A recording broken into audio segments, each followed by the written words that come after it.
ಓಂ ಶ್ರೀ ಗುರುಭ್ಯೋ ನಮಃ. ಹರಿ ಓಂ. ಹಸನ್ಮುಖಾಯ ವಿದ್ಮಹೆ ಪ್ರೇಮರೂಪಾಯ ಧೀಮಹಿ ತನ್ನೋ ವಿರಜಾನಂದಃ ಪ್ರಚೋದಯಾತ್.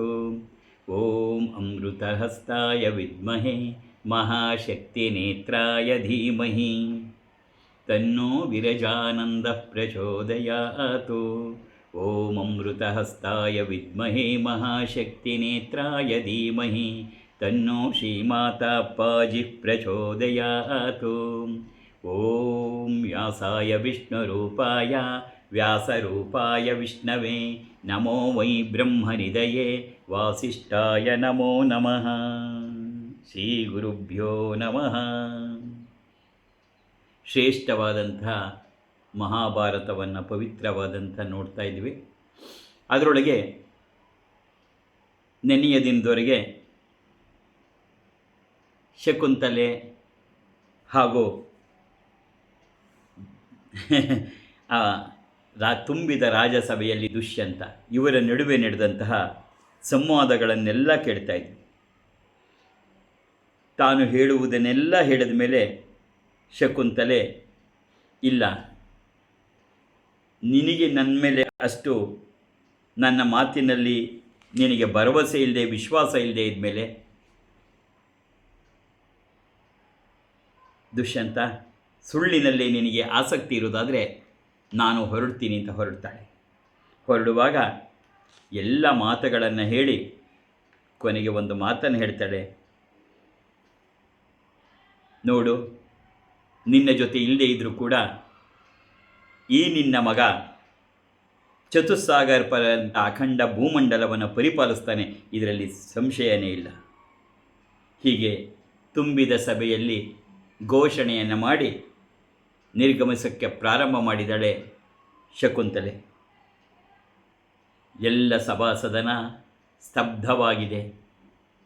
ಇದಕ್ಕಿದ್ದ ಹಾಗೆ ಘಂಟಾನಾದದ ಶಬ್ದ ಹಾಗೂ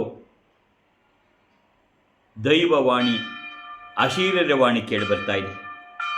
ಭರಸ್ವಪುತ್ರಂ ದುಷ್ಯಂತ ಮಾವಂಸ್ತ ಶಕುಂತಲ, ಶಕುಂತಲೆಯನ್ನು ದೂಷಿಸಬೇಡ, ಇವನು ನಿನ್ನ ಮಗನೇ, ಇವನ ಪಾಲನೆಯನ್ನು ಮಾಡು, ಭರಿಸು ಭರಿಸು ಭರಿಸು ಅಂತ ಹೇಳ್ತಾರೆ. ತಸ್ಮಾತ್ ಭವಂತಯಂ ನಾಂ ಭರತೋ ನಾಮ್ನತೆ ಸುತ, ನೀನು ಇವನನ್ನು ಭರಿಸಿದ್ರಿಂದ ಇವನು ಭರತ ಅಂಥೇಳಿ ಪ್ರಸಿದ್ಧನಾಗ್ತಾನೆ, ಇವನನ್ನು ಭರಿಸು ಅಂಥೇಳಿ ಆ ವಾಣಿ ಅಂತರ್ಧಾನವಾಗತ್ತೆ. ಈ ಮಾತುಗಳನ್ನು ಕೇಳಿದಂತಹ ದುಷ್ಯಂತನ ಮನಸ್ಸು ಕಲಕಬಿಡ್ತು. ರಾಜನ ಕಣ್ಣಿನಿಂದ ಈಗ ಆನಂದದ ಬಾಷ್ಪಗಳು ಉರುತ್ತಾ ಇದೆ. ಇಡೀ ಸಭಾ ಸದನವನ್ನು ಮಂತ್ರಿಗಳು, ಪುರೋಹಿತರು, ಪೌರರನ್ನು ಕುರಿತು ಹೇಳ್ತಾ ಇದ್ದಾನೆ. ಸ್ವಲ್ಪ ಕಡಿಮೆ ಮಾಡಬೇಕು.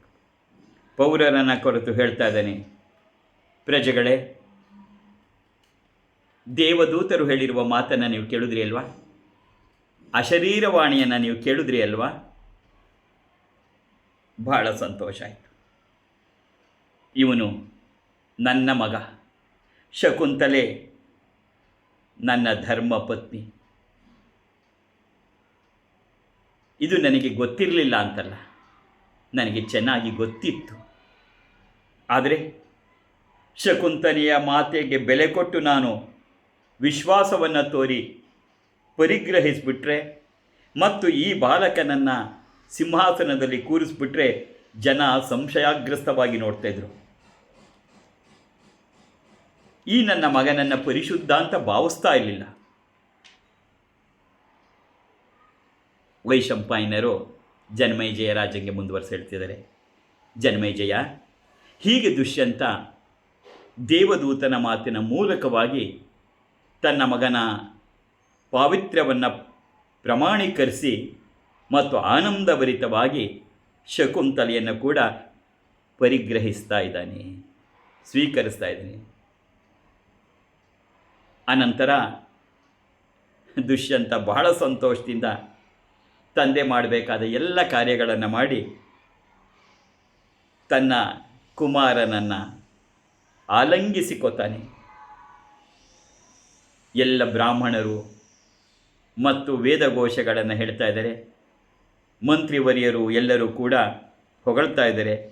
ಆ ಸ್ಪರ್ಶ ಸುಖವನ್ನು, ಮಗನ ಆಲಿಂಗನದ ಸ್ಪರ್ಶ ಸುಖವನ್ನು ಅನುಭವಿಸ್ತಾ ಇದ್ದಾನೆ ದುಷ್ಯಂತ.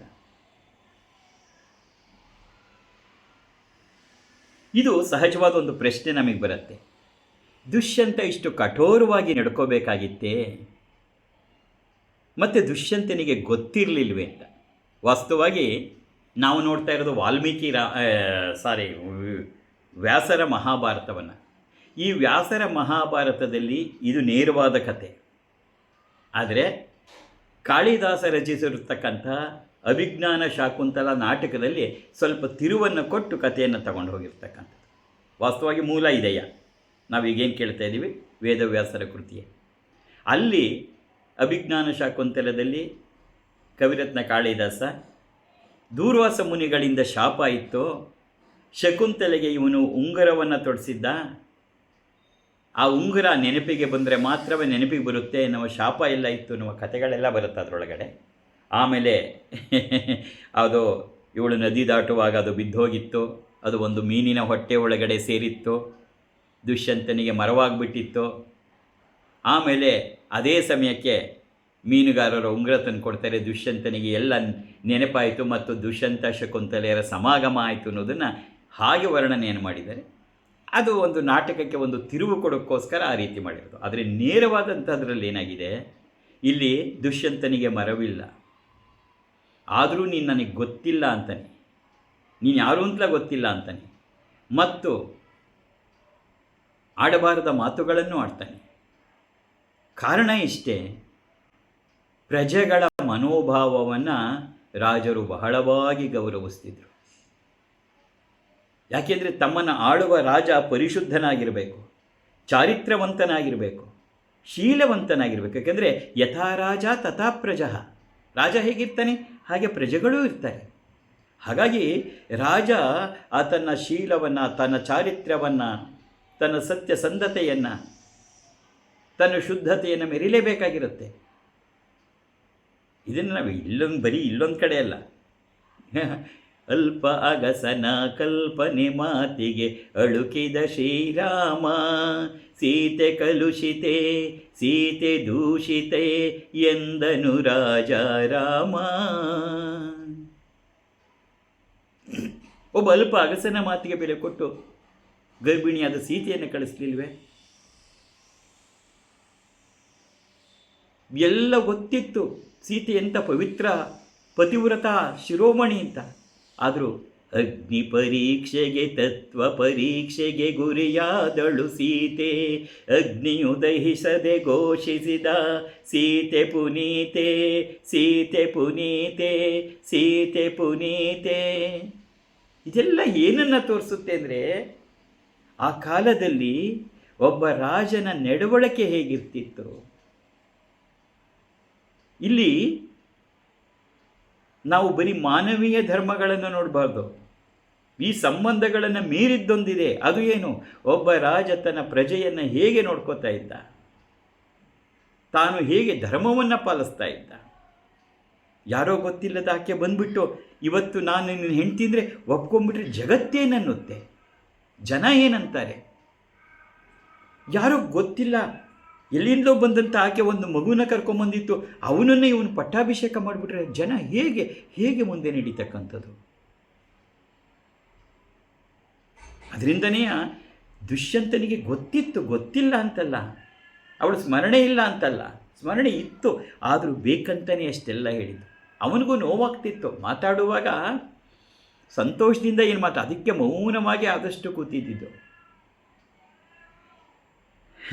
ಸಹಜವಾಗಿ ನಿನ್ನ ಮನಸ್ಸಿಗೆ ಇನ್ನೊಂದು ಪ್ರಶ್ನೆ ಬಂದಿದೆ, ಆಯಿತು ಹಾಗೆಲ್ಲ ಆಗಲಿ ಸಂತೋಷ, ಆದರೆ ಅಷ್ಟು ಕಟುವಾಗಿ ಮಾತಾಡಬೇಕಾಗಿತ್ತಾ? ಅವಳ ಶೀಲವನ್ನು ಶಂಕಿಸಿ ಮಾತಾಡಬೇಕಾಗಿತ್ತಾ ಅಂತಂದರೆ ಹೌದು. ಯಾಕೆಂದರೆ ಯಾವುದೇ ಆದರೂ ಅದು ಉತ್ತಂಗಕ್ಕೆ ತಗೊಂಡು ಹೋದಾಗ ಮಾತ್ರವೇ ಗೊತ್ತಾಗ್ತಕ್ಕಂಥದ್ದು, ಅದರ ನೈಜತೆ ಹೊರಗೆ. ಈಗ ಚಿನ್ನವನ್ನು ಎಷ್ಟು ಕಾಯಿಸ್ತಾರೆ ಗೊತ್ತಾ, ಕಾಯಿಸಿದ ಮೇಲೆ ಅದ್ರ ಹೊಳಪು ಬರೋದು. ಅಯ್ಯೋ ಕಾಯಿಸ್ಬಿಟ್ರಲ್ಲ ಅನ್ನೋಕ್ಕಾಗಲ್ಲ, ಅನಿವಾರ್ಯತೆ ಇದೆಲ್ಲವ, ಅನಿವಾರ್ಯತೆ. ಜಗತ್ತಿಗೆ ತೋರಿಸ್ಕೊಡ್ಬೇಕಾದ್ರೆ ಕೆಲವು ಸಮಯ ಬೈಯಬೇಕಾಗತ್ತೆ, ಎಲ್ಲರ ಎದುರಿಗೆ ಬೈಯಬೇಕಾಗತ್ತೆ, ಆಡಬಾರದ ಮಾತುಗಳನ್ನು ಆಡಬೇಕಾಗತ್ತೆ. ಆಗ ಪ್ರಪಂಚಕ್ಕೆ ಗೊತ್ತಾಗತ್ತೆ ಯಾವುದು ಚಿನ್ನ ಅಂಥೇಳಿ. ನಮ್ಮ ಜೀವನದಲ್ಲೂ ಇದೆಲ್ಲ ನಡೀತಾ ಹೋಗ್ತಾ ಇರುತ್ತೆ. ತಪ್ಪಿಲ್ಲದೆ ಇದ್ದವ್ರನ್ನ ಕರೆದು ಬೈದಿರೋದಿರುತ್ತೆ, ಬೇಕಾದಷ್ಟು ಸರಿ ಬೈದಿರುತ್ತೆ. ಬೈಬೇಕು ಅನ್ನೋಂಥ ಬೈಯದಿರಲ್ಲ. ಇದೇ ಉದ್ದೇಶ. ಹೀಗೆ ದುಷ್ಯಂತನಿಗೂ ಕೂಡ ಶಕುಂತಲೆ ಯಾರು ಅಂತ ಮರ್ತೋಗಿರಲಿಲ್ಲ, ನೆನಪಿರಲಿಲ್ಲ ಅಂತಲ್ಲ. ಆದರೆ ಇದೊಂದು ಅಗ್ನಿ ಪರೀಕ್ಷೆ, ಅದರಲ್ಲಿ ಪಾಸಾಗಿ ಬಂದಿದ್ದು, ತೇರ್ಗಡೆಯಾಗಿ ಬಂದಿದ್ದು ಶಕುಂತಲೆ. ನನಗೊತ್ತು ನೀನೊಂದು ಪ್ರಶ್ನೆ ಕಳಿಸ್ತೀಯ ಅಂತ. ಅನೇಕರು ಪ್ರಶ್ನೆಗಳು ಕಳಿಸಿದ್ದಾರೆ, ಅದನ್ನೆಲ್ಲ ಒಂದು ದಿನ ಹೇಳ್ತೀನಿ. ಬರೀ ಪ್ರಶ್ನೆಗಳು ತಗೊಂಡ್ಬಿಟ್ರೆ ಇದು ಮುಂದಕ್ಕೆ ಹೋಗಲ್ಲ ಅಂತ. ಇನ್ನೊಂದು ಪ್ರಶ್ನೆ ನಿನ್ನ ಮನಸ್ಸಲ್ಲಿ ಸಹಜವಾಗಿ ಬರ್ತಾ ಇರ್ತಕ್ಕಂಥದ್ದು ಏನಪ್ಪ ಅಂತಂದರೆ, ಇಷ್ಟೆಲ್ಲ ಗೊತ್ತಿದ್ದು ಈ ರೀತಿಯ ಕಟು ನುಡಿಗಳನ್ನು ಆಡಿದಂಥ ಮಹಾರಾಜ ಅದು ಎಷ್ಟರ ಮಟ್ಟಿಗೆ ಸರಿ ಅಂತಕ್ಕಂಥದ್ದು ಒಂದು ಭಾಗ ಬಂದೇ ಬರುತ್ತೆ. ನಾನು ಆಗಲೇ ಹೇಳಿದೆ, ಇದಕ್ಕೆ ಅವನಿಗೆ ಪ್ರೀತಿ ಇರಲಿಲ್ಲ ಅಂತಲ್ಲ, ಗೌರವ ಇರಲಿಲ್ಲ ಅಂತಲ್ಲ, ಆದರೂ ಕೂಡ ಅಷ್ಟು ಕಠಿಣವಾದ ಮಾತುಗಳನ್ನು ಆಡಬೇಕಾಯಿತು. ನಿನಗೆ ಪ್ರಶ್ನೆ ಏನು ಬರುತ್ತೆ ಅಂದರೆ, ಒಂದು ವೇಳೆ ಆ ದೈವವಾಣಿ ಅಶರೀರವಾಣಿ ಬಂದಿದ್ದಕ್ಕೆ ಪರಿಗ್ರಹಿಸದ, ಒಂದು ವೇಳೆ ಬರದೇ ಇದ್ದರೆ ದುಷ್ಯಂತ ಪರಿಗ್ರಹಿಸ್ತಿರ್ಲಿಲ್ವೇ ಅನ್ನೋದು ತರ್ಕ ನಿನ್ನ ಮನಸ್ಸಲ್ಲಿ ಬರ್ತಿದೆ. ಖಂಡಿತ ಪರಿಗ್ರಹಿಸ್ತಿರಲಿಲ್ಲ. ಇದು ರಾಜಧರ್ಮ, ಇದನ್ನೇ ರಾಜಧರ್ಮ ಅಂತ ಕರೀತಾರೆ. ತನ್ನ ಸ್ವಂತದ ಹಿತಾಸಕ್ತಿಗಿಂತಲೂ ರಾಜಧರ್ಮ ಶ್ರೇಷ್ಠವಾದದ್ದು. ನಾವು ಹೇಳ್ತಾ ಹೋದರೆ ದೊಡ್ಡದಾಗತ್ತೆ, ಮುಂದಕ್ಕೆ ಹೋಗೋಣ. ಈಗ ನನ್ನ ತಾಯಿಯನ್ನು ಸಂರಕ್ಷಣೆ ಮಾಡ್ತಾಯಿದ್ದೀನಿ, ನನ್ನ ಹೆತ್ತ ತಾಯಿಯನ್ನು. ಆದರೆ ದೇಶಕ್ಕಾಗಿ ನಾನು ಹೋರಾಡಬೇಕಾದಂಥ ಪರಿಸ್ಥಿತಿ ಇದೆ, ನಾನು ಹೋಗಲೇಬೇಕು ದೇಶದ ಹೋರಾಟಕ್ಕೆ. ಏನು ಮಾಡಬೇಕು ನಾನು? ಇಲ್ಲಿ ನನ್ನನ್ನು ಹೆತ್ತು ಬೆಳೆಸಿದ ತಾಯಿ, ಅವಳನ್ನು ನಾನು ನೋಡ್ತಾ ಇದ್ದೀನಿ, ಅವಳನ್ನು ನೋಡ್ಕೋತಾ ಇದ್ದೀನಿ. ಈಗ ನಾನು ಹೊರಡಬೇಕು. ಯಾವುದು ಮುಖ್ಯ ಆಗತ್ತೆ ಅಂದರೆ ಆ ತಾಯಿ ಯಾವುದು? ರಾಷ್ಟ್ರಮಾತ, ನನ್ನ ಭಾರತಿ. ಈ ತಾಯಿ ನಿರ್ಲಕ್ಷ್ಯ ಪಟ್ಬಿಟ್ರು ಅಂತಾಗಲ್ಲ ಅಲ್ಲಿ. ಹಾಗಾಗಿ ಇಲ್ಲಿ ನೋಡ್ತಾ ಹೋಗಬೇಕಾಗತ್ತೆ ಯಾವುದು ಮುಖ್ಯವಾಗತ್ತೆ ಅಂಥೇಳಿ. ಯಾವುದು ಎತ್ತರದ್ದೋ ಅದನ್ನು ಆರಿಸ್ಕೋಬೇಕು. ಅದೇ ಜೀವನ. ಎಲ್ಲರ ಜೀವನದಲ್ಲೂ ಬರುತ್ತೆ, ತಾಕಲಾಟಗಳು ಬರುತ್ತೆ. ನೀನೇನನ್ನು ಆರಿಸ್ಕೋತೀಯ ಅನ್ನೋದು ಮುಖ್ಯ ಆಗುತ್ತೆ. ಆ ಆರಿಸ್ಕೊಳ್ತಕ್ಕಂಥದ್ದು ಅತ್ಯಂತ ಆದರ್ಶಪ್ರಾಯವಾಗಿರಬೇಕು ಮತ್ತು ಸತ್ಯದ ಕಡೆಗೆ ಹೋಗಬೇಕು ಮತ್ತು ನಿಸ್ವಾರ್ಥದಿಂದ ಕುಡಿಬೇಕು. ಅದನ್ನು ಆಯ್ಕೆ ಮಾಡ್ಕೋಬೇಕು. ಇನ್ನೊಂದು ಭಾಗದಿಂದ ನೋಡಿದ್ರೆ ಇದೊಂದು ಕಠಿಣ ಅನ್ನಿಸ್ಬಿಡುತ್ತೆ. ಅಯ್ಯೋ, ಹೆತ್ತ ತಾಯಿನೇ ಬಿಟ್ಬಿಟ್ಟು ಹೊರಟೋದ್ನ. ಆದರೆ ಜನನಿ ಜನ್ಮಭೂಮಿಶ್ಚ ಸ್ವರ್ಗಾದಪಿ ಗರೀಯಸಿ. ಜನನಿ ಆಯಿತು, ಜನ್ಮಭೂಮಿಯೂ ಅಷ್ಟೇ ತಾನೇ. ನಾನು ಹೋರಾಡಬೇಕು. ಇದು ನಮ್ಮ ಸ್ವಾತಂತ್ರ್ಯ ಹೋರಾಟದ ಸಮಯದಲ್ಲಿ ಈ ಥರದ್ದು ಎಷ್ಟು ನಡೆದು ಹೋಯ್ತು, ಎಷ್ಟು ಜನ ಬಂದುಬಿಟ್ರು ಅಲ್ವೇ. ಅದರಿಂದ ಇದನ್ನೆಲ್ಲ ನಾವು ನೋಡುವಾಗ ಕುಲಂಕುಷವಾಗಿ ನೋಡಿದಾಗ ಮೇಲ್ನೋಟಕ್ಕೆ ಅಯ್ಯೋ ಏನೋ ತಪ್ಪಾಗೋಯ್ತೇನೋ, ಪಾಪ ದುಷ್ಯಂತ ತಪ್ಪು ಮಾಡಿಬಿಟ್ರೇನೋ, ರಾಮ ತಪ್ಪು ಮಾಡಿಬಿಟ್ನೇನೋ. ದುಷ್ಯಂತನೂ ತಪ್ಪಲ್ಲ, ರಾಮನೂ ತಪ್ಪಲ್ಲ. ಆದರೆ ರಾಜಧರ್ಮ ಎಲ್ಲ ಧರ್ಮಗಳನ್ನು ಮೀರಿದ್ದು ಯಾರಿಗೆ? ಒಬ್ಬ ರಾಜನಿಗೆ. ಅದೇ ಥರ ಒಂದು ಮನೆಯಲ್ಲಿ ಗೃಹಸ್ಥ ಧರ್ಮ ಅಂತಿರುತ್ತೆ. ಆ ಗೃಹಸ್ಥ ಧರ್ಮವನ್ನು ಪರಿಪಾಲಿಸಬೇಕು. ಯಾವುದೋ ಬೇರೆ ವಿಚಾರಗಳಿಗೋಸ್ಕರ ಗೃಹಸ್ಥ ಧರ್ಮವನ್ನು ಕಡಿಮೆ ಮಾಡಿಬಿಡಬಾರ್ದು. ಅದೇ ಒಬ್ಬ ಗೃಹಸ್ಥನಿಗಿರುವ ಶ್ರೇಷ್ಠತೆ, ಒಬ್ಬ ನಾರಿಗಿರುವ ಶ್ರೇಷ್ಠತೆ.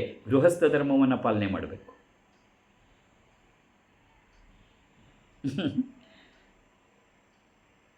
ಒಂದು ಹೆಣ್ಣು, ಅವಳಿಗೊಂದು ಸತ್ಯ ಗೊತ್ತು. ಆ ಸತ್ಯ ಹೊರ ಹಾಕಿದ್ರೆ ಗಂಡನ ಪ್ರಾಣ ಅಪಾಯ ಆಗಿಬಿಡತ್ತೆ. ಏನು ಮಾಡಬೇಕು ಅವಳು?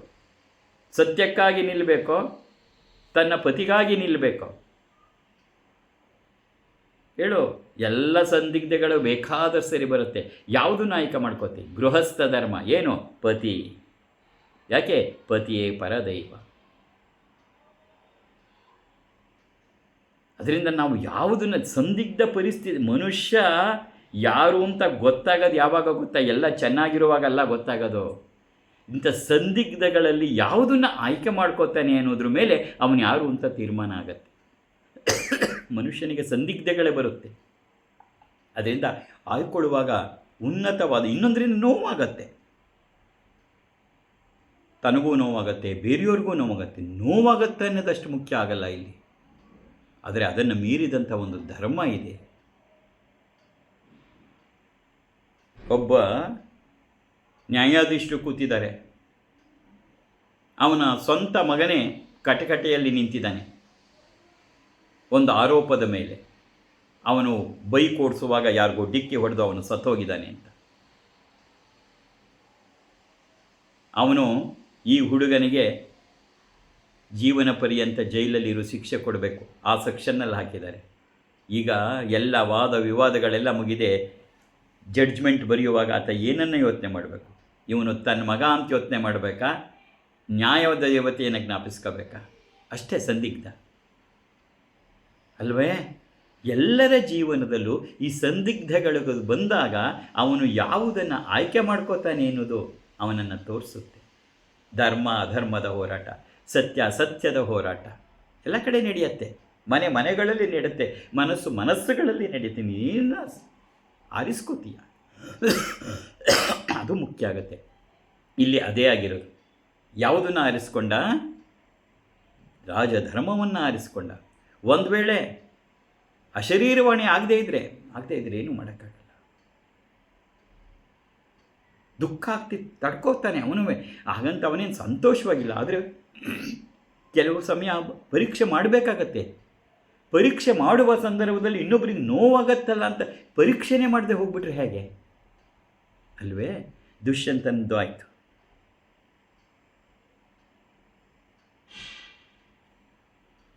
ವೇದವ್ಯಾಸರು ಹೇಳ್ತಾರೆ, ಅದರಿಂದ ನೀನು ಕಾಳಿದಾಸರ ಅಜ್ಞಾನ ಶಾಕುಂತಲವನ್ನು ತಗೊಂಡು ಬರಬೇಡ. ಇಲ್ಲೇನಿದೆ ಇದು ಮೂಲ. ಅದಕ್ಕೆ ಬೇರೆ ಬೇರೆ ತಿರುವುಗಳನ್ನು ಕಾಳಿದಾಸ ಕೊಟ್ಟಿದ್ದು. ಅದು ಒಂದು ನಾಟಕವನ್ನು ಹೇಳಬೇಕಾದ್ರೆ ಹೇಗೆ ಹೇಳಬೇಕು ಅದು ಹೇಳಿದಾರಷ್ಟೆ. ದುಷ್ಯಂತ ಶಕುಂತಲೆಯನ್ನು ಅತ್ಯಂತ ಪ್ರೇಮಪೂರ್ವಕವಾಗಿ ಗೌರವಿಸಿದನು ಅಂತ ಬರೀತಾರೆ ವೇದವ್ಯಾಸರು. ಗೌರವಿಸ್ತಾನೆ, ಆಕೆಗೆ ಸಮಾಧಾನ ಪಡ್ತಾನೆ.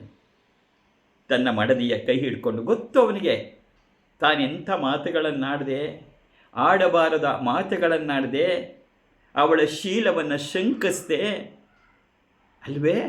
ಅವನಿಗೂ ನೋವಿದೆ. ಶಕುಂತಲ ಬೇಸರ ಮಾಡ್ಕೋಬೇಡ, ನನ್ನ ಬಗ್ಗೆ ತಪ್ಪು ತಿಳಿಬೇಡ. ಶಕುಂತಲ ನನ್ನ ಬಗ್ಗೆ ತಪ್ಪು ತಿಳಿಬೇಡ. ನೀನು ಯಾರು ಅನ್ನೋದು ನನಗೆ ಗೊತ್ತಿತ್ತು ಶಕುಂತಲ. ಆದರೆ ಲೋಕಕ್ಕೆ ನಾನು ಅದನ್ನು ಹೇಳೋಕ್ಕಾಗ್ತಾ ಇರಲಿಲ್ಲ. ಯಾಕೆಂದರೆ ನಮ್ಮ ಸಂಬಂಧ ಲೋಕಕ್ಕೆ ತಿಳಿಯದೆ ಗುಟ್ಟಾಗಿತ್ತು. ಯಾಕೆಂದರೆ ನಮ್ಮದು ಗಾಂಧರ್ವ ವಿವಾಹ ಹಾಗೆ ನಡೆದಿತ್ತು. ಆದ್ದರಿಂದ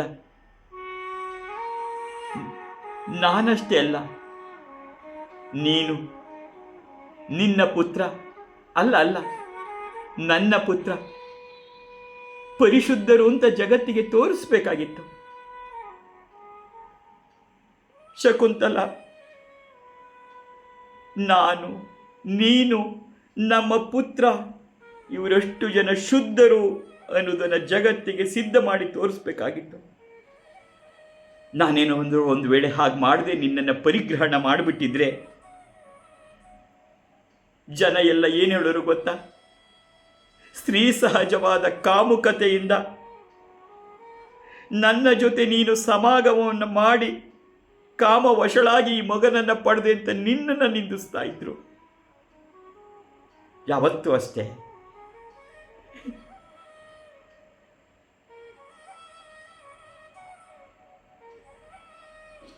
ನಿನ್ನನ್ನು ದೂಷಣೆ ಮಾಡ್ತಾ ಇದ್ರು. ಅವರೇ ನಿನ್ನ ಶೀಲವನ್ನು ಶಂಕಿಸಿ ನಮ್ಮ ಮಹಾರಾಜನನ್ನು ತನ್ನ ಬಲೆಗೆ ಹಾಕಿಕೊಂಡು ತನ್ನ ಮಗನನ್ನು ರಾಜನನ್ನಾಗಿ ಮಾಡಬೇಕು ಅಂತ ಮಗನನ್ನು ಬಲೆಗೆ ಹಾಕ್ಕೊಂಡು ವೈಯಾರಿಗಿತ್ತಿ ಅಂತೆಲ್ಲ ಮಾತಾಡೋರು.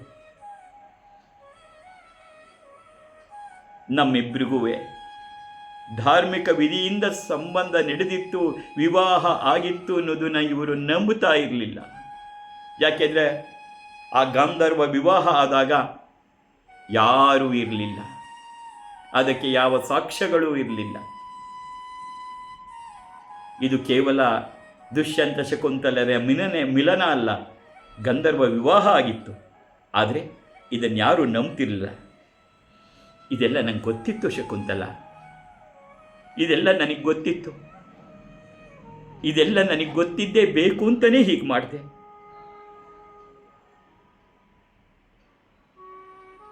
ಶಕುಂತಲೆ, ನಾನು ಆಡಬಾರದ ಮಾತುಗಳನ್ನೆಲ್ಲ ಆಡಿಬಿಟ್ಟೆ. ನನಗೂ ಅದರಿಂದ ನೋವಾಗ್ತಿದೆ. ನೀವಷ್ಟೇ ಅಲ್ಲ, ನಾನು ಕೂಡ ಆ ನೋವಿನ ಆಕ್ರೋಶದಲ್ಲಿ ನನ್ನ ಕೈ ಹಿಡಿದ ಪತಿ ಅನ್ನೋದನ್ನು ಮರೆತು ಆಡಬಾರದ ಮಾತುಗಳನ್ನು ಆಡಿಬಿಟ್ಟೆ. ನೀವು ನನ್ನನ್ನು ಕ್ಷಮಿಸಿಬಿಡಿ ಅಂಥೇಳಿ ಕಣ್ಣೀರು ಒರೆಸ್ಕೋತಾ ದುಷ್ಯಂತನ ಪಾದಗಳ ಮುಟ್ಟಿ ನಮಸ್ಕಾರ ಮಾಡ್ತಾ ಇದ್ದಾಳೆ ಶಕುಂತಲೆ. ರಾಜ ಅವಳ ತಲೆ ಸವರಿಸಿ ಕೈ ಹಿಡಿದು ಮೇಲಕ್ಕೆತ್ತುತ್ತಾ, ಶಕುಂತಲೆ, ಕೋಪಗೊಂಡು ನೀನು ಆಡಿದ ಮಾತುಗಳು ಅಪ್ರಿಯವಾದ ಮಾತುಗಳು, ಕ್ಷಮಿಸಿದ್ದೀನಿ. ಏಳು ಮೇಲೆ ನೀನು ನನ್ನ ಸಹಧರ್ಮಿಣಿ, ಧರ್ಮಪತ್ನಿ, ನನ್ನ ಜೀವನದ ಭಾಗ, ನನ್ನ ಜೀವದ ಭಾಗ. ಹೀಗೆ ದುಷ್ಯಂತ ಶಕುಂತಲೆಯರು ಪರಸ್ಪರ ಒಬ್ಬರಿಗೊಬ್ಬರು ಸಮಾಧಾನ ಮಾಡಿಕೊಂಡು ಮಧ್ಯದಲ್ಲಿ ಮಗನನ್ನು ನಿಲ್ಲಿಸಿ ಇಬ್ಬರು ಬರಸೆಳೆದು ಆ ಮಗನನ್ನು ತಬ್ಬಿಕೊಂಡು ದೈವಕ್ಕೆ ಕೃತಜ್ಞತೆಯನ್ನು ಸಲ್ಲಿಸ್ತಾ, ಹೇ ದೈವ, ಜಗನ್ಮಾತೆ, ನಮ್ಮ ಸಂಸಾರವನ್ನು ಮತ್ತೆ ಸರಿ ಮಾಡಿದೆಯಲ್ಲ ಅಮ್ಮ. ಸರ್ವಮಂಗಲ ಮಾಂಗಲ್ಯೆ ಶಿವೆ ಸರ್ವಾರ್ಥ ಸಾಧಿಕೆ ಶರಣ್ಯೆ ತ್ರಯಂಬಕೆ ದೇವಿ ನಾರಾಯಣಿ ನಮೋಸ್ತುತೆ ಅಂತ ಹೇಳಿ ಜಗನ್ಮಾತೆಗೆ ಇಬ್ಬರು ಅಲ್ಲೇ ಕೈ ಮುಗಿದು ನಮಸ್ಕಾರವನ್ನು ಮಾಡ್ತಿದ್ದಾರೆ. ದುಷ್ಯಂತ ತನ್ನ ಪ್ರಿಯ ಮಹಿಷಿ, ಅವಳೇ ಮಹಾರಾಣಿ, ಈಗ ವಸ್ತ್ರಾಭರಣ ಅನ್ನಪಾನಾದಗಳಿಂದ ಉಪಚರಿಸ್ತಾನೆ. ಒಂದು ಸುಂದರವಾದಂಥ ಪವಿತ್ರವಾದಂಥ ಸನ್ನಿವೇಶವನ್ನು ನೋಡಿ ಪವಿತ್ರವಾದ ಗಳಿಗೆಯಲ್ಲಿ ತನ್ನ ಮಗನಿಗೆ ಭರತನಿಗೆ ಯುವರಾಜ ಪಟ್ಟಾಭಿಷೇಕವನ್ನು ಕೂಡ ಮಾಡ್ತಾನೆ. ಚಿಕ್ಕದಾಗಿ ಬಾಲ್ಯದಲ್ಲಿ ಆದರೆ ನೋಡೋಕ್ಕೆ ದಷ್ಟಪುಷ್ಟವಾಗಿ ಬೆಳೆದಿದ್ದಂಥ ಹುಡುಗ, ಅವನಲ್ಲಿ ದೈವದತ್ತವಾದಂಥ ಸುಪ್ರಸಿದ್ಧವಾದ ಕಾಂತಿಯುಕ್ತವಾದಂಥ ಅಪ್ರಮಿತವಾದಂಥ ತೇಜಸ್ಸಿತ್ತು ಅವನಲ್ಲಿ ವಿಶೇಷವಾಗಿ ಒಂದು ಚಕ್ರವನ್ನು ಪಡೆದಿದ್ದ ಭರತ. ಆ ಚಕ್ರದ ಸಹಾಯದಿಂದ ಎಲ್ಲ ರಾಜರನ್ನು ಸಂಹರಿಸಿ ಸೋಲಿಸಿ ತನ್ನನ್ನು ಸಾಮ್ರಾಟನನ್ನಾಗಿ ಮಾಡಿಕೊಂಡ. ಧರ್ಮ ಮಾರ್ಗದಲ್ಲಿಯೇ ಶಾಶ್ವತವಾದಂಥ ಯಶಸ್ಸನ್ನು ಗಳಿಸ್ತಾನೆ ಭರತ. ಏಕೆಂದರೆ ಮುಂದೆ ಅವನೇ ಚಕ್ರವರ್ತಿ. ಭರತ ಪ್ರಪಂಚದ ಎಲ್ಲ ರಾಜರನ್ನು ಜಯಿಸಿ ಚಕ್ರವರ್ತಿ ಆಗ್ತಾನೆ. ನಿಜವಾಗಲಿ ದುಷ್ಯಂತನ ನಂತರ ಬಂದಂತಹ ಭರತನ ಆಡಳಿತವನ್ನು ಮಹಾಭಾರತದ ಕಾಲದಲ್ಲಿ ಒಂದು ಸುವರ್ಣಯುಗ ಅಂತ ಎಲ್ಲರೂ ಬರ್ತಾರೆ. ಅವನು ಧರ್ಮಾಧಾರಿತವಾದ ಆಡಳಿತವನ್ನು ಆಡುತ್ತಾನೆ. ರಾಜಧರ್ಮವನ್ನು ಕಟ್ಟುನಿಟ್ಟಾಗಿ ಪಾಲಿಸ್ತಾ ಇದ್ದಾನೆ. ತಾರತಮ್ಯ ಇಲ್ಲದೆ ಎಲ್ಲರಿಗೂ ಸಮಾನ ಅವಕಾಶಗಳನ್ನು, ನ್ಯಾಯವನ್ನು ಕೊಡ್ತಾ ಇದ್ದಾನೆ. ಆ ಪ್ರಜೆಗಳು ಅಷ್ಟೇ ಕಳ್ಳಕಾಕರ ಭೀತಿ ಇಲ್ಲದೆ ಮಳೆ ಬೆಳೆಗಳಿಂದ ಸಮೃದ್ಧವಾಗಿ ಆನಂದವಾಗಿದೆ. ಅವನ ಕಾಲದಲ್ಲಿ ಮಳೆ ಬೆಳೆಗಳು ಚೆನ್ನಾಗಿ ಭೂಮಿಯಲ್ಲಿ ಫಲವತ್ತತೆ ಹೆಚ್ಚಾಗಿ ಬಡತನ ಅನ್ನೋದೇ ಇರಲಿಲ್ಲ. ಇಡೀ ದಿಗ್ವಿಜಯ ಯಾತ್ರೆಯನ್ನು ಮಾಡ್ತಾನವನು. ಇದುವರೆಗೇನಾಗಿತ್ತು, ಕೆಲವು ಭಾಗಗಳಲ್ಲಿ ಮಾತ್ರ ಆಳ್ತಾ ಇದ್ರು. ದುಷ್ಯಂತನೂ ಸೇರಿ ಗಂಗಾ ಯಮುನಾ ಆ ಫಲವತ್ತಾದ ಭಾಗದಲ್ಲಿ, ಮತ್ತು ತ್ರಿವೇಣಿ ಸಂಗಮ ಪ್ರಯಾಗದ ಭಾಗದಲ್ಲಿ ಕೆಲವು ಭಾಗದಲ್ಲಿ ರಾಜ್ಯವನ್ನು ಆಳ್ತಿದ್ರು. ಆದರೆ ಇವನೇನು ಮಾಡ್ತಾನೆ, ಉತ್ತರದ ತುದಿಯಿಂದ ದಕ್ಷಿಣದ ತುದಿವರೆಗೂ ಯುದ್ಧಗಳನ್ನು ಮಾಡ್ತಾ, ಅಥವಾ ರಾಜರುಗಳೇ ಬಂದು ಕಪ್ಪ ಕಾಣಿಕೆಯನ್ನು ನಡಿಪಿಸಿ ಸಾಮಂತರಾಗ್ತಾ ಇದ್ದರು. ಆದ್ದರಿಂದ ಈ ಭೂಮಂಡಲವನ್ನು ಸಾರ್ವಭೌಮತ್ವವನ್ನು ಪಡಿತಾನೆ. ಅಷ್ಟೇ ಅಲ್ಲ, 100 ಯಾಗಗಳನ್ನು ಮಾಡ್ತಾನೆ. ವಾಸ್ತವವಾಗಿ ಒಂದು ಅಂಶದ ಪ್ರಕಾರ ಭರತ ಗಂಗಾ ನದಿಯ ದಡದಲ್ಲಿ 300 ಅಶ್ವಮೇಧ ಯಾಗ ಮಾಡ್ತಾನೆ, ಮತ್ತು ಯಮುನಾ ತೀರದಲ್ಲಿ 100 ಅಶ್ವಮೇಧ ಯಾಗ, ರಾಜಸೂಯ ಯಾಗ ಎಲ್ಲ ಮಾಡ್ತಾನೆ. ದಾನ ಧರ್ಮಗಳು ಎಲ್ಲವೂ ಯಥೇಚ್ಛವಾಗಿ ನಡೀತಿದೆ. ಭರತ ನಿಜವಾಗಿ ಎಂಥ ಭರತ ಅಂತಂದರೆ ಇಡೀ ಸಾಮ್ರಾಜ್ಯವನ್ನು ವಿಸ್ತರಿಸ್ತಾನೆ. ಈಗ ಗೊತ್ತಾಗತ್ತೆ ಆ ಭರತನಿಗೆ ಇದ್ದ ಹೆಸರೇ ಭಾರತ ಅಂತ ಯಾಕೆ ಹೆಸರು ಬಂತು ಅಂದರೆ, ಮುಂಚೆ ಉತ್ತರ ಭಾರತದ ಕೆಲವು ಭಾಗಕ್ಕೆ ಸೀಮಿತವಾಗಿದ್ದಂಥ ದೇಶ ಇವತ್ತು ಭರತನ ಆಳ್ವಿಕೆಯಲ್ಲಿ ಅವನು ಚಕ್ರವರ್ತಿ ಆಗ್ತಾನೆ, ಸಾಮ್ರಾಟನಾಗ್ತಾನೆ. ಬೇರೆ ಬೇರೆ ರಾಜ್ಯಗಳ ಪ್ರಾಂತದಲ್ಲಿರ್ತಾರೆ, ಅವರೆಲ್ಲರನ್ನು ಮೀರಿದಂಥ ಚಕ್ರವರ್ತಿ ಆಗ್ತಾನೆ. ಏನಿತ್ತು ಅಂದರೆ ಇವತ್ತಿನ ರಾಜ್ಯಗಳನ್ನೇ ಹೆಸರನ್ನು ಹೇಳಿ ದೇಶಗಳು ಹೇಳಬೇಕಂತ ಹೇಳಿದ್ರೆ, ಪಶ್ಚಿಮದಲ್ಲಿ ಇವತ್ತು ನಾವೇನು ನಮ್ಮ ಕೈ ಬಿಟ್ಟು ಹೋಗಿದೆ ಆಫ್ಘಾನಿಸ್ತಾನ, ಪಾಕಿಸ್ತಾನ ಮತ್ತು ಇರಾನ್ ಕೂಡ ನಮಗೆ ಸೇರಿತ್ತು. ಪೂರ್ವದಲ್ಲಿ ಈ ಬಾಂಗ್ಲಾದೇಶ, ಮಯನ್ಮಾರ್ ಮತ್ತು ನೇಪಾಳ, ಈಶಾನ್ಯ ಭಾಗದಲ್ಲಿ ಪೂರ್ಣ ಸೇರಿ ಹೋಗಿತ್ತು. ಉತ್ತರದಲ್ಲಿ ನೇಪಾಳ, ಭೂತಾನ್, ಟಿಬೆಟ್, ಇನ್ನು ದಕ್ಷಿಣ ಭಾರತದಲ್ಲಿ ಶ್ರೀಲಂಕಾ. ಅದಂದರೆ ಕಾಶ್ಮೀರದವರೆಗೆ ನಮ್ಮ ಹಿಮಾಲಯದಿಂದ ಕಾಶ್ಮೀರದಿಂದ ಕನ್ಯಾಕುಮಾರಿವರೆಗೂ ಕೂಡ ಸಾಮ್ರಾಜ್ಯವನ್ನು ವಿಸ್ತರಿಸ್ತಿದ್ದ ಚಕ್ರವರ್ತಿಯಾದ. ಅದರಿಂದನೇ ಇದನ್ನು ಉಪಖಂಡ ಅಂತ ಕರೀತೀವಿ. ಇಷ್ಟನ್ನೇ ಏನಂತ ಕರಿತೀವಿ ನಾವು ಇಂಗ್ಲೀಷಲ್ಲಿ ಸಬ್ ಕಾಂಟಿನೆಂಟ್ ಅಂತ ಕರಿತೀವಿ. ನಾನೀಗೇನೇನು ದೇಶಗಳ ಹೆಸರು ಹೇಳಿದೆ, ಇರಾನ್ ಒಂದು ಹಿಡಿದು ಪಾಕಿಸ್ತಾನ, ಈ ಕಡೆ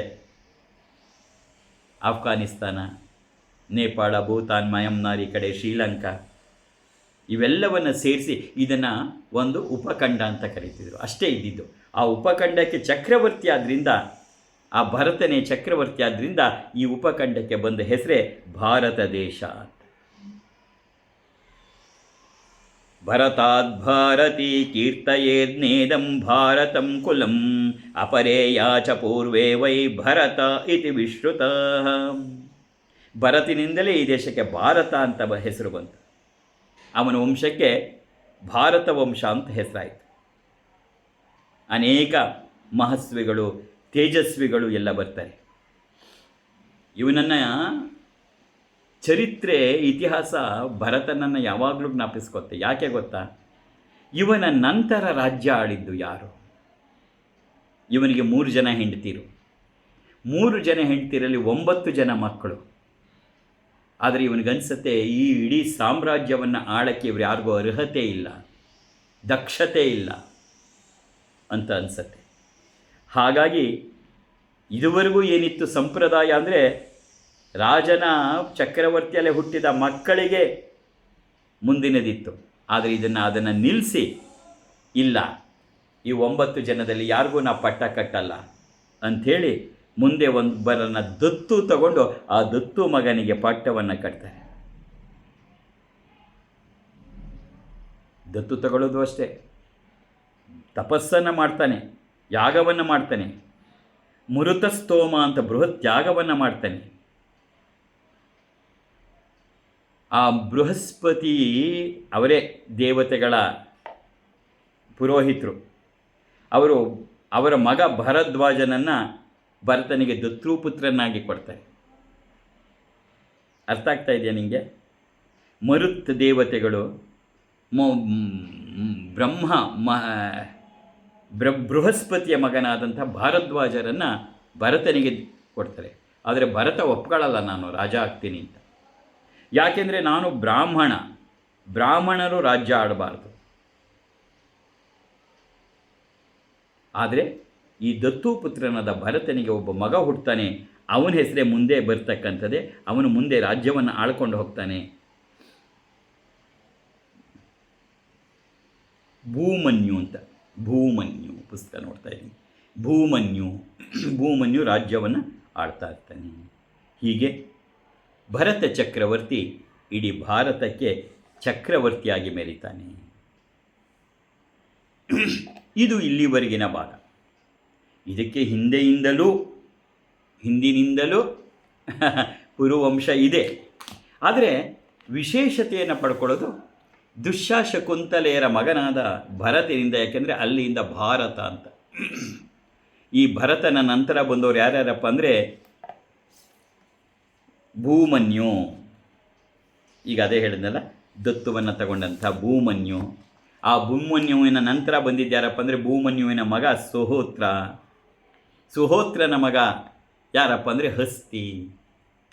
ಬೇರೆ ಬೇರೆ ಸ್ಥಳದಲ್ಲಿ ಇವರ ರಾಜಧಾನಿಗಳಿತ್ತು. ಈ ಹಸ್ತಿ ಅಂತಕ್ಕಂತಹ ಚಕ್ರವರ್ತಿ ವಿಶಾಲವಾದಂಥ ಒಂದು ಪಟ್ಟಣವನ್ನು ನಿರ್ಮಿಸಿ ತನ್ನ ರಾಜಧಾನಿಯನ್ನಾಗಿ ಮಾಡ್ಕೋತಾನೆ. ಅದೇ ಹಸ್ತಿನಾವತಿ. ಹಸ್ತಿ ರಾಜ, ಚಕ್ರವರ್ತಿ, ರಾಜ ಅಂತ ಹೇಳಬಾರ್ದು ಇನ್ನು ಮುಂದಕ್ಕೆಲ್ಲ. ಹಸ್ತಿ ಚಕ್ರವರ್ತಿ, ಹಸ್ತಿ ಅಂತಕ್ಕಂಥ ಚಕ್ರವರ್ತಿ ನಿರ್ಮಾಣ ಮಾಡಿದಂಥ ಪಟ್ಟಣಕ್ಕೆ ಹಸ್ತಿನಾವತಿ ಅಂತ. ಅಲ್ಲಿಂದ ಮುಂದೆ ಬಂದವರೆಲ್ಲರೂ ಕೂಡ ಹಸ್ತಿನಾವತಿಯನ್ನೇ ತಮ್ಮ ರಾಜಧಾನಿಯನ್ನಾಗಿ ಮಾಡ್ಕೋತಾರೆ. ಹಸ್ತಿಯ ನಂತರ ಬಂದಿದ್ದೆ ವಿಕಂಠಣ ಅಂತ.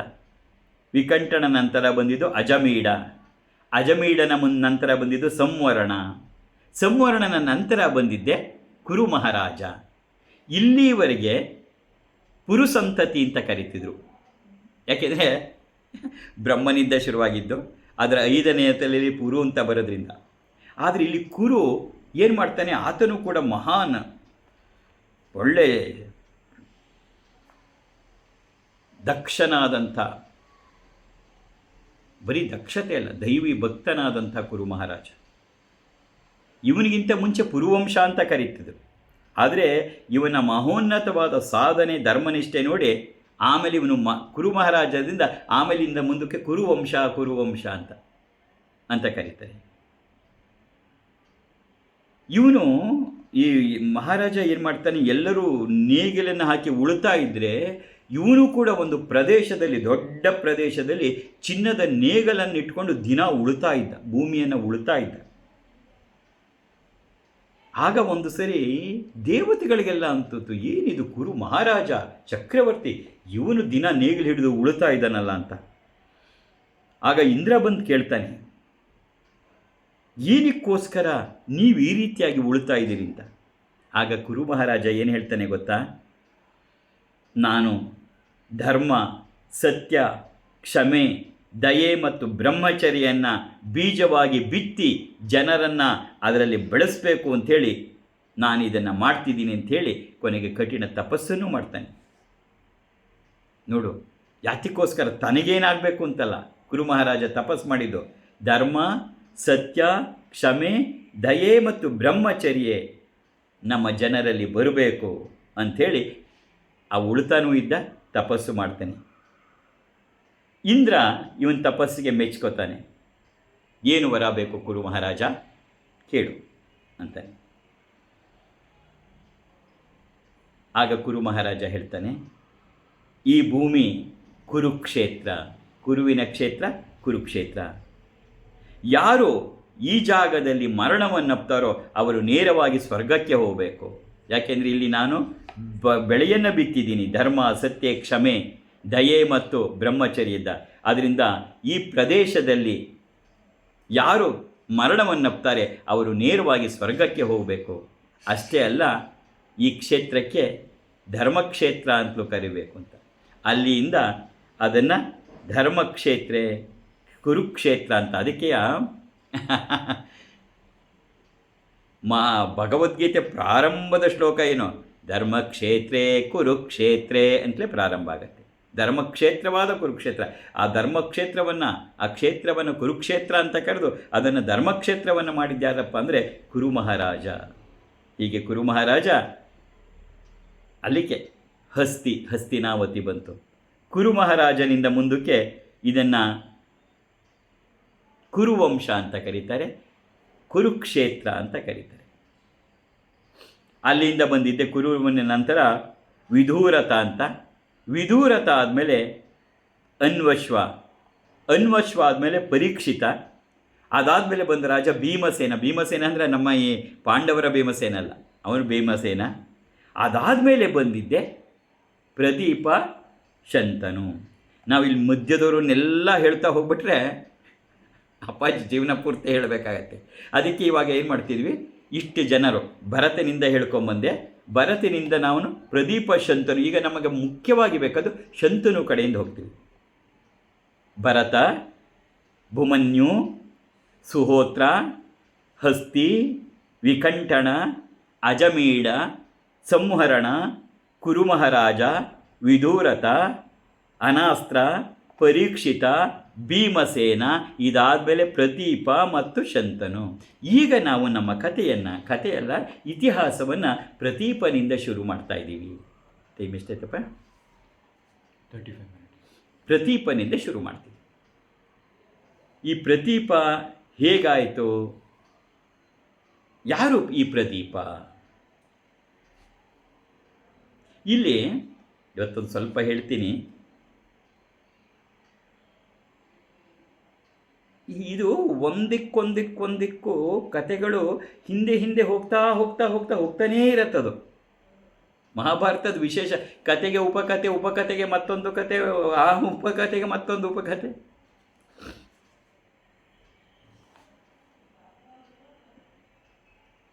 ಈಗ ವೈಶಂಪಾಯನರು ಮುಂದುವರಿಸ್ತಾ ಇದ್ದಾರೆ. ನಾವು ಮಧ್ಯದ್ದೆಲ್ಲ ಹೇಳ್ಕೊಂಬಂದೆ. ಈಗ ನಾವು ಪ್ರದೀಪ ಇಲ್ಲಿಂದ ಮತ್ತೆ ಮುಂದುವರಿಸ್ತಾ ಇದ್ದೀವಿ. ಆ ಪ್ರದೀಪ ಯಾರು ಮತ್ತು ಆ ಪ್ರದೀಪ ಏನನ್ನು ಮಾಡಿದ, ಇಲ್ಲಿಂದ ನಮಗೆ ಮತ್ತೆ ನಾವು ನೋಡ್ತಕ್ಕಂಥ ಮಹಾಭಾರತ ಶುರುವಾಗತ್ತೆ. ಈಗ ವೈಶಂಪಾಯನರು ಏನು ಹೇಳ್ತಿದ್ದಾರೆ? ವೈಶಂಪಾಯನ ಮಹರ್ಷಿಗಳು ಜನಮೇಜಯ ರಾಜನಿಗೆ ಮಹಾಭಾರತವನ್ನು ಹೇಳ್ತಾ ಇದ್ದಾರೆ. ಯಾಕೆಂದರೆ ಜನಮೇಜಯರು ಕೇಳಿಕೊಂಡ್ರು ವಿಸ್ತಾರವಾಗಿ ನಮ್ಮ ಪೂರ್ವಜರ ಕಥೆಗಳನ್ನೆಲ್ಲ, ಇತಿಹಾಸವನ್ನು ಹೇಳಿ ಅಂದಾಗ ವೈಶಂಪಾಯನರು ಹೇಳ್ತಾ ಇದ್ದಾರೆ. ವೈಶಂಪಾಯನೋ ವಾಚ, ಜನಮೇಜಯ, ಇಕ್ಷ್ವಾಕು ವಂಶದಲ್ಲಿ ಸತ್ಯವಾದಿಯೋ ಸತ್ಯ ಪರಾಕ್ರಮಿಯೂ ಆದಂತಹ ಮಹಾಭಿಷ, ಅವನ ಹೆಸರು ಮಹಾಭಿಷ. ಮಹಾಭಿಷ ಅಂತಕ್ಕಂಥ ಪ್ರಸಿದ್ಧನಾದ ರಾಜ ಇದ್ದ. ಅವನು ಇಲ್ಲಿ ನೋಡಿ ಗಮನಿಸಬೇಕು. ಇಲ್ಲಿಂದ ನಮಗೆ ಒಂದು ತಿರುವು ಸಿಗತ್ತೆ. ಏನು ತಿರುವು ಅಂದರೆ, ಇದುವರೆಗೆ ಬಂದಿದ್ದು ಚಂದ್ರವಂಶ, ಈ ಪ್ರದೀಪ ಇಕ್ಷ್ವಾಕು ವಂಶ ಅಂದರೆ ಸೂರ್ಯವಂಶ. ಈ ಸೂರ್ಯವಂಶ ಚಂದ್ರವಂಶದ ಮಿಲನ ಮತ್ತೆ ಮುಂದಕ್ಕೆ ಹೋಗೋದು ಪ್ರದೀಪಕನ ಕಾಲದಿಂದ. ಈ ಪ್ರದೀಪ ಸೂರ್ಯವಂಶದವನು, ಚಂದ್ರವಂಶದಲ್ಲ, ಇಕ್ಷ್ವಾಕು ವಂಶ. ಆದರೆ ಸತ್ಯ ಪರಾಕ್ರಮಿ.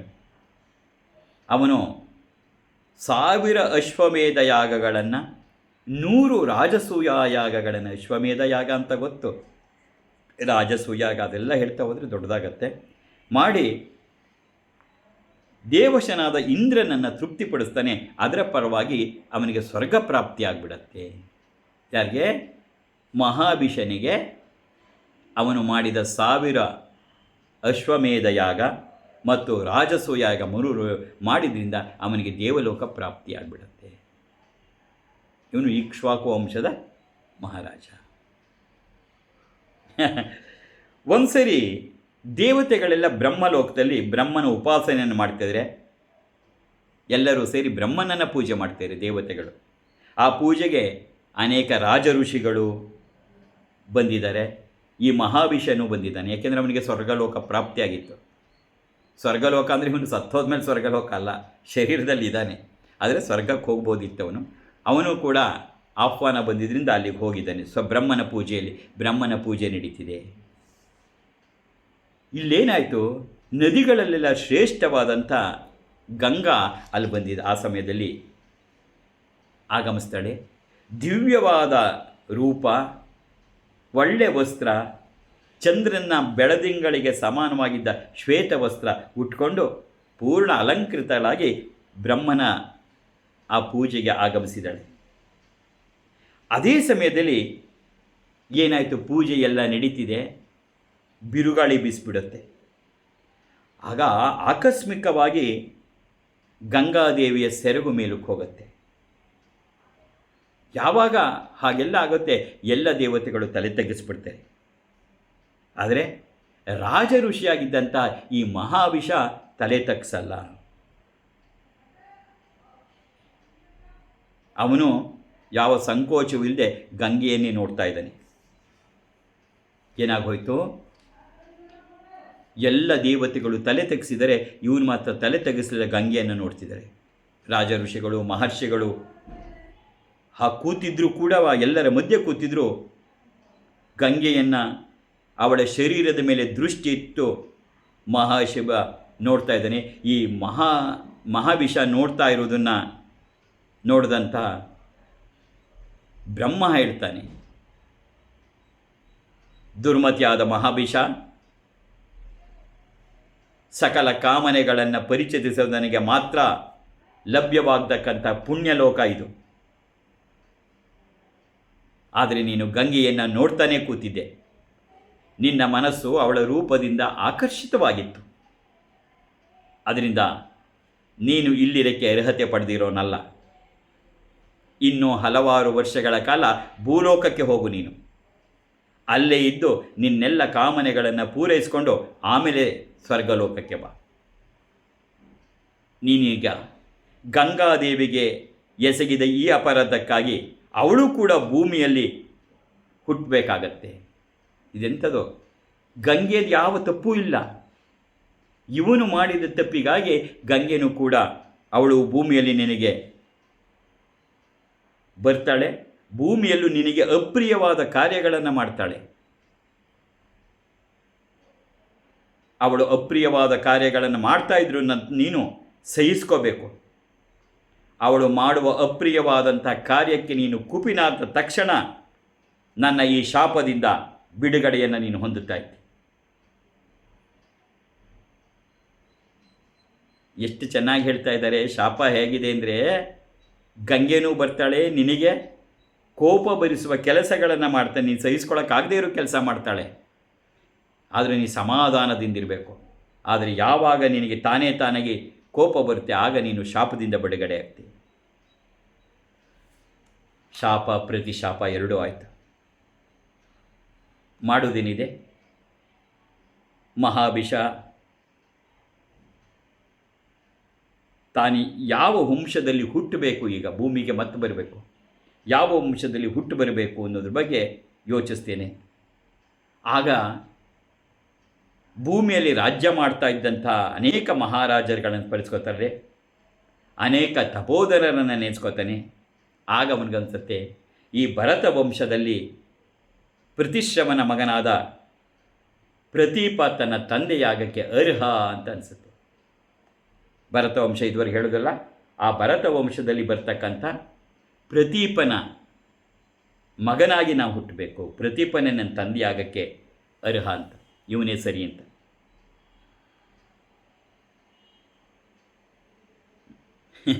ಶಾಪ ಆಗಿದೆ.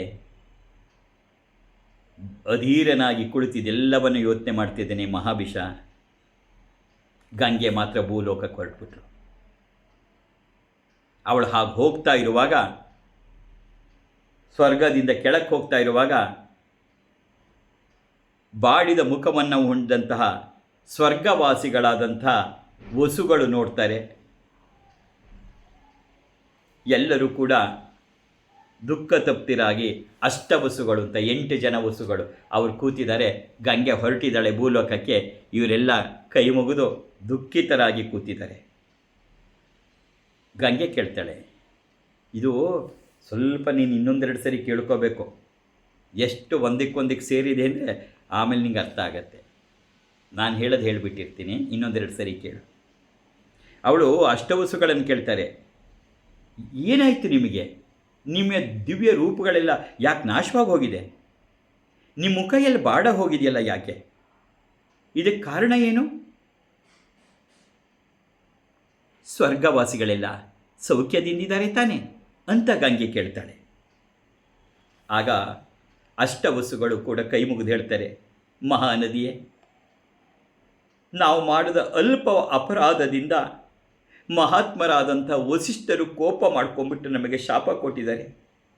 ಆದ್ದರಿಂದನೇ ನಾವು ದ್ವಿಗ್ಬಿಡಾರಾಗಿ ನಾವಿಲ್ಲಿ ಕೂತಿದ್ದೀವಿ. ಆಗ ಗಂಗೆ ಆಶ್ಚರ್ಯಪಡ್ತಾಳೆ. ಅಲ್ಪ ಅಪರಾಧಕ್ಕೆ ಸತ್ವಗುಣ ಸಂಪನ್ನರಾದಂಥ ವಸಿಷ್ಠ ಮಹರ್ಷಿಗಳು ಶಾಪ ಕೊಟ್ಬಿಟ್ರಾ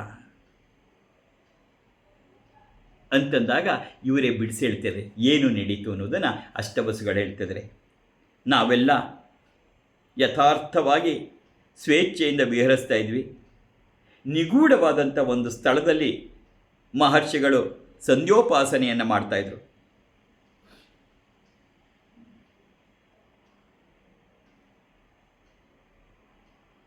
ಅಲ್ಲಿ ವಾಸ್ತವವಾಗಿ ಏನಾಗತ್ತೆ ಅಂದರೆ ಅಷ್ಟವಸುಗಳೆಲ್ಲ ತಮ್ಮ ಮಡದಿ ಹೆಂಡತಿಯನ್ನು ಕಳ್ಕೊಂಡು ಬರ್ತಾರೆ.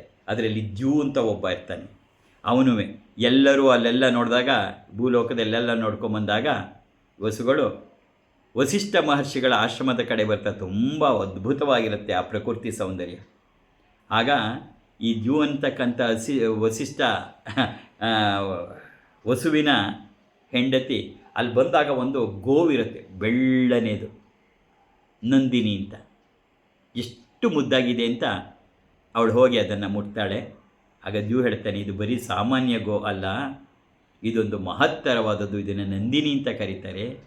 ಇದು ಏನನ್ನು ಕೇಳಿದ್ರೂ ಕೊಡುತ್ತೆ. ಜೊತೆಗೆ ಯಾರು ಇದರ ಹಾಲನ್ನು ಕುಡಿತಾರೆ ಅವರು 1000 ವರ್ಷಗಳ ಕಾಲ ಮುಪ್ಪೇ ಬರಲ್ಲ ಅಂತ.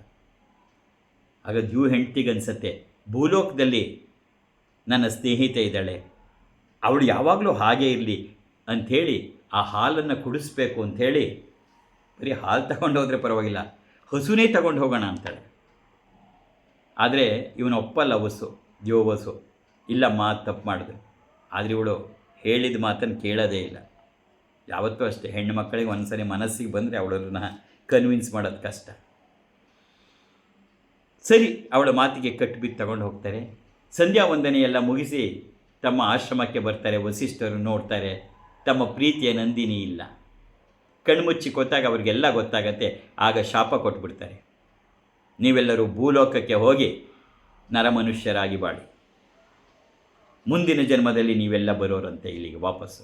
ಒಂದು ಜನ್ಮವನ್ನು ನೀವು ಭೂಲೋಕದಲ್ಲಿ ಕಳೀರಿ ಅಂತ ವಸಿಷ್ಠರು ಅವರಿಗೆಲ್ಲ ಶಾಪ ಕೊಟ್ಬಿಡ್ತಾರೆ. ಆಗ ಅವರೆಲ್ಲ ಓಡಿ ಬಂದು ವಸಿಷ್ಠರನ್ನು ಕೇಳ್ಕೊತಾರೆ, ನಮ್ಮಿಂದ ತಪ್ಪಾಯಿತು, ನಾವೆಲ್ಲ ಭೂಮಿಯಲ್ಲಿ ಜನ್ಮ ತಾಳಬೇಕಾಗಿದೆ. ನಮಗೆ ಅವನೊಬ್ಬನ ತಪ್ಪಿಗಾಗಿ ನಮಗೆಲ್ಲರಿಗೂ ಈ ರೀತಿ ಶಿಕ್ಷೆ ಅಂತಂದಾಗ ವಸಿಷ್ಠರು ಪ್ರಸನ್ನರಾಗಿ ಹೇಳ್ತಾರೆ, 8 ಜನರಲ್ಲಿ ಒಬ್ಬಂದು ಅಪರಾಧ, ಇನ್ನು ಮಿಕ್ಕಿದ 7 ಜನರು ಶಾಪ ವಾಪಸ್ಸು ಪಡೆಯೋಕ್ಕೆ ಸಾಧ್ಯವೇ ಇಲ್ಲ. ನೀವೆಲ್ಲರೂ ಹುಟ್ಟಿದ ತಕ್ಷಣ ಮರಣವನ್ನಪ್ಪಿ ಮತ್ತೆ ಬನ್ನಿ. ಆದರೆ ಈ 8ನೆಯ ದ್ಯೂ ವಸು ಮಾತ್ರ ಪೂರ್ಣವಾಗಿ ಭೂಲೋಕದಲ್ಲೇ ಇದ್ದು ಆ ಜನ್ಮವನ್ನು ಕಳೆದು ಅನಂತರ ಸ್ವರ್ಗಲೋಕಕ್ಕೆ ಬರಬೇಕು ಅಂಥೇಳಿ ಶಾಪ ವಿಮೋಚನೆಯ ದಾರಿಯನ್ನು ಹೇಳ್ಕೊಡ್ತಾರೆ.